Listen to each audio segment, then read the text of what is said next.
नमस्कार, मैं सतीश चंद्र भास्कर आप सभी लोगों का इस जीएस की क्लास में स्वागत करता हूं। जैसा कि हम लोग जीएस में भारतीय संविधान और राज्य व्यवस्था को पढ़ रहे थे, भारतीय संविधान और राज्य व्यवस्था के तहत हम लोगों ने ये सीखा कि राजनीति शास्त्र, संविधान और राज्य व्यवस्था में क्या अंतर है। इन चीज़ों को समझने के बाद जो हम लोगों का भारतीय संविधान है वह जो जिस प्रारूप में दिखाई देता है, क्या पहले भी इसी प्रारूप में था? अगर इस प्रारूप में नहीं था तो वो कैसा उसका स्वरूप था? इसको देखने के लिए हम लोग थोड़ा सा कहें कि सामान्य सा परिचय देखते हैं कि जो भारतीय संविधान है उसकी ऐतिहासिक पृष्ठभूमि कैसी है। यहाँ पे हम लोग ये देखने की कोशिश करेंगे कि जो संविधान है भारत का, तो ये जो संविधान है इसकी ऐतिहासिक पृष्ठभूमि कैसी है, अर्थात कि भारत का जो संविधान है वो पहले से ऐसा नहीं था। अगर ऐसा नहीं था तो उस पर किसका किसका प्रभाव पड़ा है, और आज जो वर्तमान में है वह जिस स्वरूप में दिखाई देता है उसको बनाने में किन किन लोगों ने भूमिका निभाई, और आज का जो वर्तमान स्वरूप है वो कैसे बनकर तैयार हुआ। इसके लिए हमें सबसे पहले ये देखना है कि वो जो भारतीय संविधान है उसकी ऐतिहासिक पृष्ठभूमि कैसी है।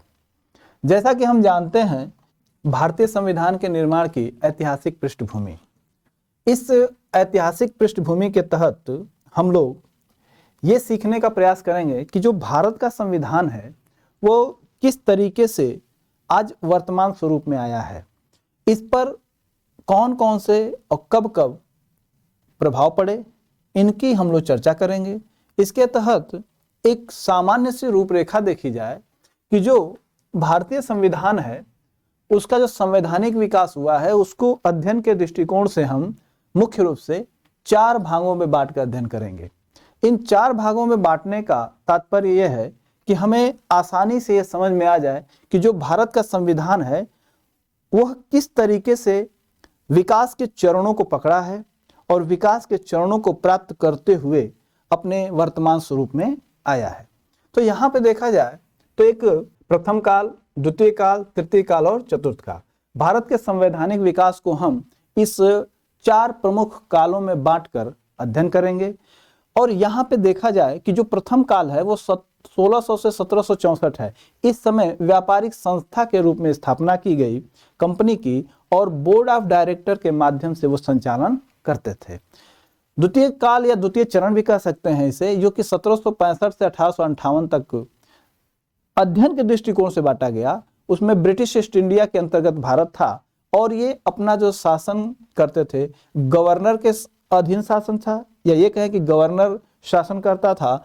और फिर उसके बाद कुछ भारत में कुछ परिवर्तन हुआ और उस एक्ट को कुछ परिवर्तन करके लाया गया और गवर्नर जनरल का शासन हुआ। यानी कि इस काल में गवर्नर शासन करता था, गवर्नर का शासन था और गवर्नर जनरल का भी था। ये कैसे परिवर्तन हुआ है हम लोग आगे देखते हैं। तृतीय काल है, तृतीय काल में 1858 से 1919 था। उस समय ब्रिटिश क्राउन के अंतर्गत भारत पर शासन होने लगा। यहाँ पे हम देखें कि यहाँ से यहाँ तक हम देख रहे हैं कि यहाँ गवर्नर का शासन और गवर्नर जनरल का शासन है। लेकिन इस समय 1857 की क्रांति होती है और उसके बाद भारत में एक कानून के परिवर्तन के स्वरूप जो ब्रिटिश थे वो सीधे ब्रिटिश क्राउन के अंतर्गत भारत पर शासन करने लगे। और उस समय उन लोगों ने वायसराय का पद लाया, यानी कि जो गवर्नर जनरल का पद होता था उसको बदलकर वो वायसराय का जो पद होता है उसको ले आए। और आगे जो हम लोगों का चतुर्थ काल होगा इसके अंतर्गत देखें तो 1920 से 1950 का समय है। इस समय ब्रिटिश क्राउन के अंतर्गत भारत था और इसी समय भारत स्वतंत्र भी होता है। तो इस समय जो यहाँ वायसराय का पद हुआ करता था, तो वायसराय का तो पद कुछ समय चला, उसके बाद फिर गवर्नर जनरल का भी पद लाया गया। तो ये कह सकते हैं, एक अपने दिमाग में हम मोटा सा खाका बैठाएं तो कह सकते हैं कि जो भारत के संवैधानिक विकास है उसको हम मुख्य रूप से 4 भागों में बांटेंगे और भिन्न भिन्न समयों में भारत पे शासन करने की जो प्रक्रिया है वो ये मुख्य रूप से है। क्या व्यापारिक संस्था के रूप में स्थापना होती है तो बोर्ड ऑफ डायरेक्टर के माध्यम से संचालन करते हैं। ब्रिटिश ईस्ट इंडिया के अंतर्गत जब भारत चलता है तो गवर्नर का शासन और गवर्नर जनरल का होता है, और ब्रिटिश क्राउन के तहत अगर भारत पे जब शासन चलता है तो वायसराय प्रमुख होता है, और ब्रिटिश क्राउन के अंतर्गत फिर भारत का है तो यहाँ पे वायसराय और गवर्नर जनरल का शासन होता है। तो ये एक अपने दिमाग में हम ऐतिहासिक पृष्ठभूमि को समझने के लिए इस चरण को या इस काल को अपने दिमाग में बैठा के रखेंगे। और अब हम हर काल को एक सामान्य सा परिचय के साथ देखने की कोशिश करते हैं। और यह जो संवैधानिक विकास है ये ब्रीफ नहीं है, मतलब ये कहें कि ये विस्तार रूप से नहीं है, विस्तार रूप से हम लोग आगे पढ़ेंगे। आज एक केवल और केवल संवैधानिक विकास की जो पृष्ठभूमि है उस पर चर्चा करते हैं। तो आइए देखते हैं कि जो प्रथम काल है, इस प्रथम काल के बारे में। तो प्रथम काल 1600 से 1764 है, और इस 1600 से 1700 जो 64 का काल है, इसमें जो ब्रिटिश ईस्ट इंडिया थी कंपनी, वो एक व्यापारिक संस्था के रूप में उसकी स्थापना की गई। और जब यह व्यापारिक संस्था के रूप में स्थापना की गई तो यह अपना जो व्यापार पर नियंत्रण के लिए इसने एक स्थापना की बोर्ड ऑफ डायरेक्टर की। ये कहें कि बोर्ड ऑफ डायरेक्टर के माध्यम से जो ये व्यापारिक संस्था थी अपना कार्य संचालित करती थी। तो इस बोर्ड ऑफ डायरेक्टर्स के अंतर्गत बंगाल में एक गवर्नर बनाया गया जिसका नाम था विलियम हेजेज। कब? 1682 में। एक बात याद रखना है यहाँ पे कि बंगाल के गवर्नर 2 बनते हैं, जिसमें एक प्रश्न आता है कि प्रथम गवर्नर तो एक तो आते हैं कि रेगुलेटिंग एक्ट के तहत गवर्नर बनते हैं, और यह जो है ये बोर्ड ऑफ डायरेक्टर्स के अंतर्गत गवर्नर बना के ये संचालन कर रहे हैं। तो ये बंगाल के ये भी गवर्नर हैं, लेकिन ये बोर्ड ऑफ डायरेक्टर्स के अंतर्गत हैं, और एक रेगुलेटिंग एक्ट के अंतर्गत गवर्नर जनरल बनाए जाएंगे, गवर्नर बनाए जाएंगे, वो होंगे आपके लॉर्ड क्लाइव। तो एक्ट के तहत होंगे यहाँ पे बोर्ड ऑफ डायरेक्टर। यहाँ पे ये देखा जा रहा है कि जब बोर्ड ऑफ डायरेक्टर्स के माध्यम से विलियम हेजेज को बंगाल का प्रथम गवर्नर बनाया गया तो ये इस दौरान ये 100 वर्षों तक अपनी जड़ों को मजबूत करते रहे। 100 वर्षों तक अपनी जड़ों को मजबूत करने का अर्थ है कि यह व्यापारिक संस्था के रूप में कार्य किए और लगभग 100 वर्षों तक कोई भी संवैधानिक विकास के कार्यों में योगदान नहीं दे सके। क्यों? क्योंकि व्यापारिक संस्था के रूप में अपनी जड़ों को ये मजबूत करते हैं। क्या करते हैं? अपनी जड़ों को मजबूत करने के लिए इन्हें अपना प्रभुत्व स्थापित करने के लिए कुछ लड़ाई लड़नी पड़ती है। कौन कौन सी लड़ाई? बहुत फेमस लड़ाइयाँ हैं। कर्नाटक का युद्ध, अडयार का युद्ध, जिसे कि हम वांडीवास का युद्ध भी कहते हैं। तो कहें कि अपना प्रभुत्व स्थापित करने के लिए यूरोपीय कंपनियों ने प्रमुख जो लड़ाइयाँ लड़ी, एक है कर्नाटक का युद्ध, एक है प्लासी का युद्ध और एक है बक्सर का युद्ध। तो जो कर्नाटक का युद्ध है वो हुआ 1746 से 1763 तक हुआ, जो कि अंग्रेजों व फ्रांसीसियों के बीच हुआ था। इसके बाद एक युद्ध हुआ प्लासी का युद्ध, और ये जो प्लासी का युद्ध हुआ वो 1757 में हुआ। वहां किसके किसके बीच में हुआ? तो ये अंग्रेजों के बीच और शाह आलम का साथ दिया फ्रांसीसियों ने। तो यहाँ पे कह सकते हैं कि प्लासी का युद्ध किसके किसके बीच हुआ? 1757 में अंग्रेजों के बीच और शाह आलम के बीच हुआ था। शाह आलम का साथ किसने दिया? फ्रांसीसी ने दिया। और उस समय गवर्नर जो बनाया गया था वो लॉर्ड क्लाइव को बनाया गया था। यहाँ पे बात समझने की है कि लॉर्ड क्लाइव का एक प्रश्न आता है कि बंगाल का प्रथम गवर्नर जनरल भी बनते हैं, लेकिन वो जो गवर्नर जनरल बनते हैं वो रेगुलेटिंग एक्ट के तहत बनते हैं। आगे आइए। बक्सर का युद्ध 1764 में होता है। किसके किसके बीच? अंग्रेज व मीर कासिम के बीच होता है, और इस समय गवर्नर थे वेंसी टार्ट। तो क्वेश्चन पूछे हुए हैं कि जब प्लासी का युद्ध हुआ उस समय कौन गवर्नर था? तो लॉर्ड क्लाइव थे। और बक्सर के युद्ध में गवर्नर कौन थे? वो थे वेंसीटार्ट। तो यहां पे देखा जाए तो इस दौरान जो बोर्ड ऑफ डायरेक्टर के माध्यम से कंपनी अपने आप को संचालित करती थी, तो लगभग 100 वर्षों तक अपने को स्थापित करने में लगी रही। और इसने ये मुख्य रूप से 3 लड़ाइयां लड़ी, और जब ये 3 लड़ाइयां लड़ते हैं तो इन्हें संविधान पर काम करने का अवसर नहीं मिला, यानी कि संवैधानिक विकास पर इन लोगों ने काम नहीं किया, और इस दौरान ये अपना प्रभुत्व ही स्थापित करने में लगे रहे। तो जो प्रथम चरण है, ये प्रथम चरण के ये प्रमुख बिंदु हैं। आइए हम लोग आगे देखते हैं जो हम लोगों का दूसरा चरण है, और वह ब्रिटिश ईस्ट इंडिया के अंतर्गत के भारत की बात करता है, और यह है 1765 से 1858 तक। और इस समय कंपनी का शासन होता है, और उस समय गवर्नर के माध्यम से शासन किया जाता था। तो गवर्नर के माध्यम से शासन किया जाता था, और 1765 में विक्टोरिया के घोषणा के आधार पर जो कंपनी थी उससे दीवानी का अधिकार प्राप्त हो गया। और इस दीवानी का अधिकार जब प्राप्त हुआ, उसी के परिणाम स्वरूप लॉर्ड क्लाइव को बंगाल का प्रथम गवर्नर बनाया गया। इसके पहले भी गवर्नर बने, लेकिन बोर्ड ऑफ डायरेक्टर के तहत। यहाँ पे क्या है कि यह विक्टोरिया के घोषणा पत्र के आधार पर लॉर्ड क्लाइव को बंगाल का प्रथम गवर्नर बनाया गया, और इसके तहत ब्रिटिश पार्लियामेंट की सहायता से कंपनी अब शासन करने लगी।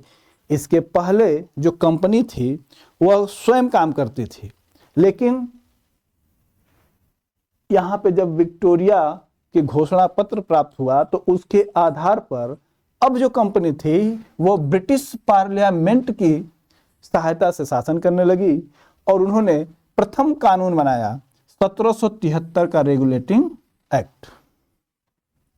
यहां पर हम देखें कि जो 1773 का रेगुलेटिंग एक्ट आता है, तो इस रेगुलेटिंग एक्ट के तहत यहां देखा जाए कि इस रेगुलेटिंग एक्ट के तहत जो बंगाल के गवर्नर थे उनके पद को गवर्नर जनरल का पद बना दिया गया। या इस तरह से कहें कि रेगुलेटिंग एक्ट के तहत बंगाल का जो गवर्नर हुआ करता था, इस गवर्नर के पद को बदल दिया गया और गवर्नर जनरल का पद बना दिया गया। तो जो गवर्नर था उस समय तो वह अंतिम हुआ, और जो गवर्नर जनरल बनेगा, नया पद आएगा, तो वो प्रथम गवर्नर जनरल होगा। तो उस समय बंगाल के जो अंतिम गवर्नर थे वो थे लॉर्ड वारेन हेस्टिंग, और जब इस पद को बदल के गवर्नर जनरल कर दिया गया तो उस समय लॉर्ड वारेन हेस्टिंग को ही गवर्नर जनरल भी बना दिया गया। इस प्रकार अंतिम governor Lord Warren Hasting Bengal के, और गवर्नर जनरल जो थे यानी कि जो प्रथम गवर्नर जनरल बने वो अभी लॉर्ड वारेन हेस्टिंग ही बने, यानी कि उन्हीं को उस पद पर रखा गया।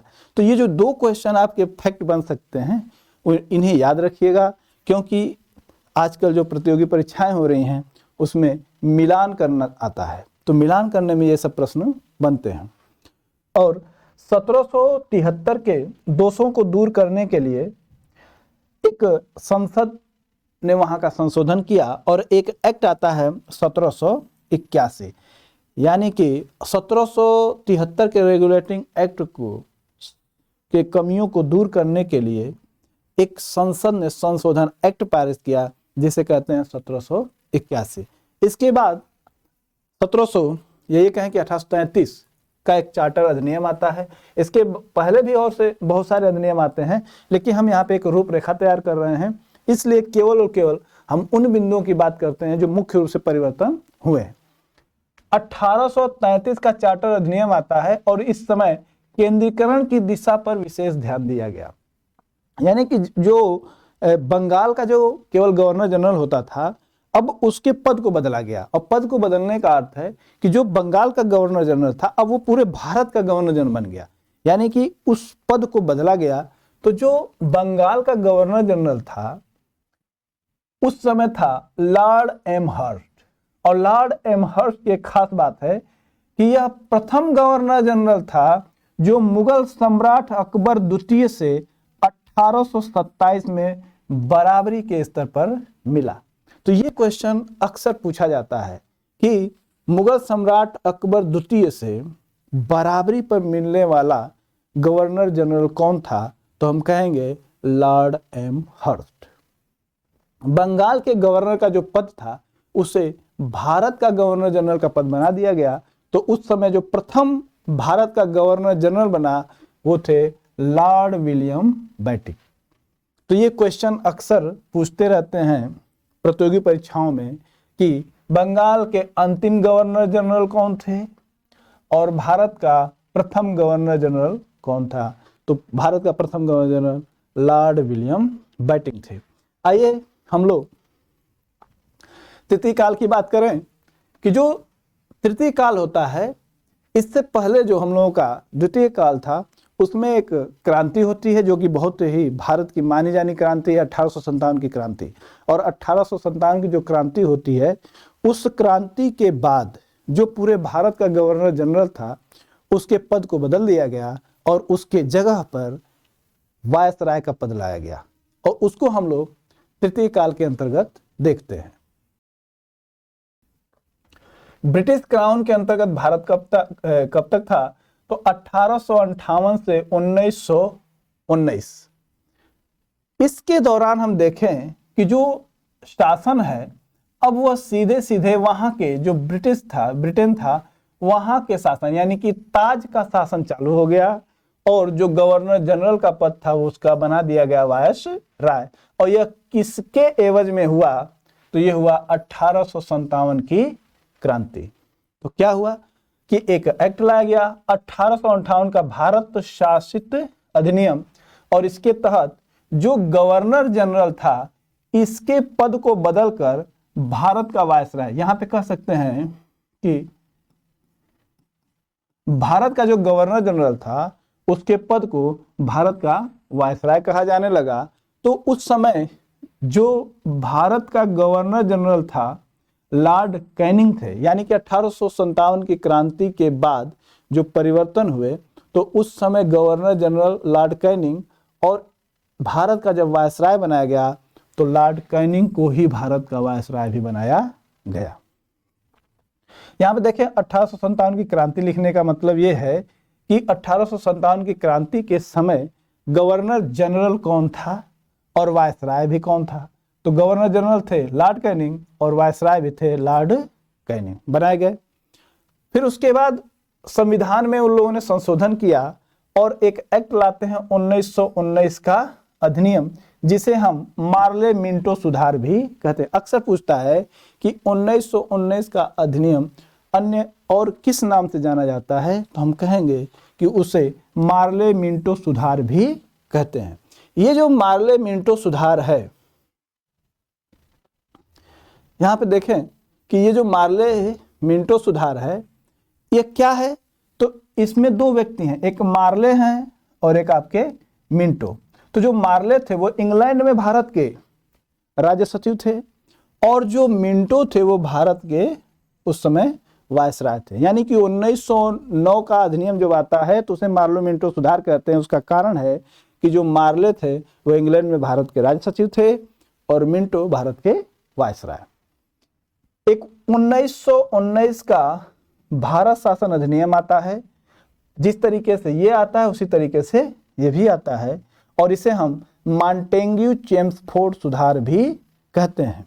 ये जो मॉन्टेग्यू चेम्सफोर्ड सुधार है, उस समय मॉन्टेग्यू कौन थे, तो वो इंग्लैंड में भारत के राज्य सचिव थे और चेम्सफोर्ड भारत के वायसराय हुआ करते थे, जिसकी वजह से इस 1919 के भारत शासन अधिनियम को मॉन्टेग्यू चेम्सफोर्ड सुधार कहते हैं। तृतीय काल में हम लोग देखें तो जो हम लोगों का इसके बाद चतुर्थ काल चालू होता है 1920 से 1950। इसके दौरान जो यहाँ पे उन लोगों ने कानून बनाए थे उसकी समीक्षा करने के लिए, उनमें कमियां जो थी उनको देखने के लिए और उसमें कुछ संशोधन करने के लिए 1927 में साइमन कमीशन आता है। उसके बाद कानून की प्रक्रिया में 1935 का भारत शासन अधिनियम लाया गया और भारत आज़ाद हुआ, और एक लाया गया 1947 का भारत स्वतंत्रता अधिनियम। आइए यहाँ पे हम सिर्फ एक रूपरेखा देखते हैं कि क्या मूल परिवर्तन हुए। तो जब 1947 का भारत स्वतंत्रता अधिनियम आया तो उस समय ब्रिटिश पीएम हुआ करते थे क्लीमेंट एटली। यानी कि भारत जब स्वतंत्र हुआ तो उस समय ब्रिटिश में जो पीएम थे उनका नाम था क्लीमेंट एटली, और ये जो क्लीमेंट एटली थे ये वहाँ की एक लेबर पार्टी है, ये लेबर पार्टी के वहाँ के सदस्य थे। ये कहें कि इनका जो संबंध था किस पार्टी से था क्लीमेंट एटली का, तो लेबर पार्टी से इनका संबंध था। तो यहाँ देखें कि 20 फरवरी 1947 को ब्रिटिश पीएम ने घोषणा की। कौन थे ब्रिटिश पीएम? क्लीमेंट एटली। और इन्होंने क्या घोषणा की कि 30 जून 1947 को भारत में ब्रिटिश शासन समाप्त हो जाएगा। लेकिन उससे पहले ही 3 जून 1947 को वायसराय ने एक विभाजन योजना दी। विभाजन योजना का अर्थ है कि भारत और पाक के बीच में, भारत और पाकिस्तान की जो विभाजन योजना थी वो दिए कौन? Lord Mountbatten. और इस विभाजन योजना को हम माउंटबेटन योजना भी कहते हैं। यहाँ पे इसको बहुत ध्यान से देखा जाए तो ये परीक्षा के दृष्टिकोण से बहुत महत्वपूर्ण बिंदु है। क्या है कि 1947 का भारत स्वतंत्रता अधिनियम आता है और उस समय 20 फरवरी 1947 को ब्रिटिश पीएम क्लीमेंट एटली घोषणा करते हैं कि 30 जून 1947 को भारत में ब्रिटिश शासन समाप्त हो जाएगा। लेकिन 3 जून 1947 को वायसराय लॉर्ड माउंटबेटन विभाजन योजना लाते हैं, जिसे हम माउंटबेटन योजना भी कहते हैं। इसको आगे बढ़ाते हैं हम लोग, और 15 अगस्त 1947 को भारत स्वतंत्र होता है।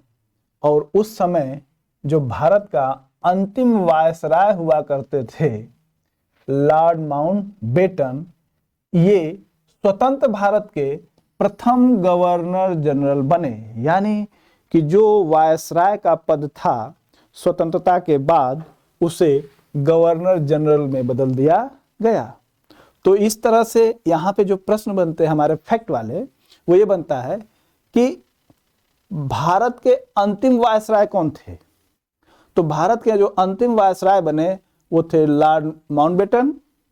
और जब स्वतंत्र हो गया भारत तो उस समय जो वायसराय का पद था फिर उसे प्रथम, या ये कहें कि गवर्नर जनरल का पद बना दिया गया। तो स्वतंत्र भारत के प्रथम गवर्नर जनरल फिर वही बने, कौन? Lord Mountbatten. तो इससे जो प्रश्न बनेंगे वो इसी तरीके से बनेंगे। क्या? भारत के अंतिम वायसराय, फिर पूछा जाएगा कि स्वतंत्र भारत के प्रथम गवर्नर जनरल कौन थे? तो थे लॉर्ड माउंटबेटन। इसके बाद भारत के पहले पीएम बनाए गए कौन? जवाहरलाल नेहरू। और ये जवाहरलाल नेहरू जो थे इनको शपथ किसने दिलाई? तो लॉर्ड माउंटबेटन ने शपथ दिलाई। ये फैक्ट है आपके, और ये रूपरेखा आपके दिमाग में बैठ जानी चाहिए। इसके बाद 3 जून 1948 को 21 जून 1948 को चक्रवर्ती राजगोपालाचारी जी को स्वतंत्र भारत के प्रथम भारतीय व अंतिम गवर्नर जनरल बना दिया गया। तो पूछता है प्रश्न में कि प्रथम भारतीय और अंतिम गवर्नर जनरल, यानी कि स्वतंत्र भारत के प्रथम भारतीय गवर्नर जनरल और अंतिम गवर्नर जनरल कौन थे? तो वो थे चक्रवर्ती राजगोपालाचारी। यहां पे हम लोग कि जो भारतीय संविधान है, इसके संविधान की जो ऐतिहासिक पृष्ठभूमि है वो कैसे विकास होता है इसका, यहाँ पे हम सब लोग भारतीय संविधान के ऐतिहासिक पृष्ठभूमि में एक सामान्य सा एक रूपरेखा देखे हैं।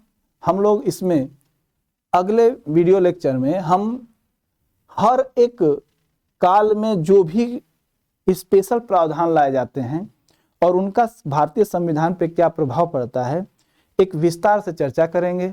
तो हम लोग अपने इस भारत का संवैधानिक विकास का जो एक रूपरेखा थी, इसी वीडियो के साथ हम लोग अपनी बातों को विराम देते हैं और मिलते हैं हम लोग अगले वीडियो लेक्चर के साथ, जिसमें हम भारतीय संविधान की विकास की ऐतिहासिक पृष्ठभूमि को सूक्ष्म विभाजन या ये कहें कि सूक्ष्म तरीके से सीखने की कोशिश करते हैं।